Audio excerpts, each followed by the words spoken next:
चंद्रपूर जिल्ह्यामध्ये काल नगरपरिषदेचा निकाल जाहीर झाला आणि त्याच्यामध्ये बघितलं गेलं तर काँग्रेसला मोठी आघाडी मिळाली आहे. त्याच्यामुळे कुठेतरी भाजप नेते सुधीर मुनगंटीवार हे नाराजगी त्यांनी व्यक्त केली आहे. मंत्रिपद नसल्यामुळे कुठेतरी भाजपला याचा फटका पडला असल्याचं सांगितलं. आपल्यासोबत बोलण्यासाठी आमदार किशोर जोरगेकर, काय सांगाल भाऊचे हे वक्तव्याकडे? हे बघा, हे असं वक्तव्य करणं म्हणजे एक प्रकारे पक्षाच्या कार्यकर्त्यांचा अपमान करण्यासारखा आहे. कारण की निवडणुका जिंकल्या जातात ह्या नियोजनाने, निर्णयाने आणि कार्यकर्त्यांनी घेतलेल्या कष्टाने. आणि आपली प्रत्येक गोष्टी मंत्रिपदाशी जोडणं हे काही योग्य नाहीये. जर असं असतं तर अनेक मंत्र्याचे कुटुंबीय या ठिकाणी पराभूत झालेले आहे. एवढंच नाही तर भारतीय जनता पार्टीकडे जेव्हा या ठिकाणी जिल्ह्याचं नेतृत्व होतं, मंत्रिपद होतं, त्याही काळामध्ये अनेक निवडणुका, नगरपालिका असेल, पंचायत समिती असेल किंवा ग्रामपंचायती असतील, लोकसभा विधानसभा असतील, ह्या त्यावेळेस पराभूत झालेल्या आहे. दोन्ही लोकसभा मंत्रिपद असताना आपल्या ठिकाणी पराभूत झालेला आहे. माननीय मुनगंटीवारजी स्वतः मंत्री असताना पराभूत झालेले आहे. त्याच्यामुळे अशा प्रकारचं वक्तव्य करणे, कोणतीही गोष्ट घडली की ते म्हणजे आपल्या त्या मंत्रिपदाशी जोडणं हे काही योग्य नाही आहे.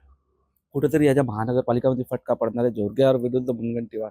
हे बघा, जोरगेवार विरुद्ध मुनगंटीवार हे काही होऊ शकत नाही. कारण की ते आमचे नेते आहेत, पक्षाचे नेते आहेत. त्यांच्या नेतृत्वामध्ये, त्यांच्या मार्गदर्शनामध्ये आम्हाला काम करायचं आहे. हा काही फटका कशाचा पडणार? एक आम्ही सगळ्यांनी सामंजस्याने बसलं पाहिजे, चिंतन केलं पाहिजे आणि याचं लीड त्यांनी केलं पाहिजे. ते पक्षाचे नेते आहे. जिल्ह्याच्या सर्व आमदारांना सोबत घेऊन बैठक घेत या निवडणुकीचं नियोजन करण्याची आवश्यकता होती.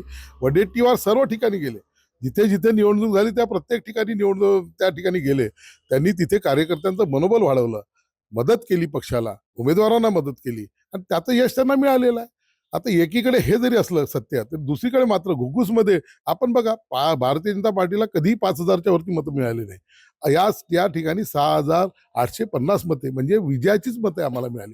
बऱ्याच ठिकाणी हा जो विजयाचा फरक आहे थोडा आहे. एवढ्या एका गोष्टीमुळं आपण ह्या अशा प्रकारचं मोठं स्टेटमेंट करणं म्हणजे एक प्रकारे काँग्रेसला या ठिकाणी मजबूत करण्यासारखं आहे असं मी मानतो. एकीकडे बघितलं कालचा जो निकाल झाला त्या निकालामुळे कुठेतरी भाजपला फटका पडला आहे आणि दुसरीकडे जे शोभाताई फडणवीस आहे ते मुख्यमंत्र्याला भेटली आहे. त्यांनी या संपूर्ण प्रकरणाबद्दल माहिती दिली असते, चर्चा आहे. हे स्वाभाविक आहे की शोभाताई या ज्येष्ठ नेत्या आहे.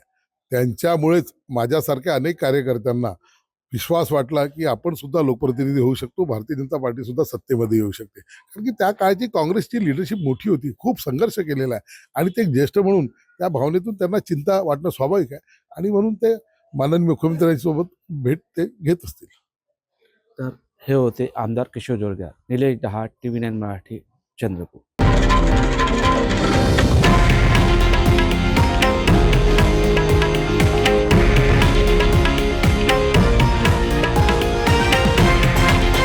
हे आहे देशातील नंबर 1 न्यूज नेटवर्क आणि आपण पाहत आहात TV9 मराठी, एकमेव.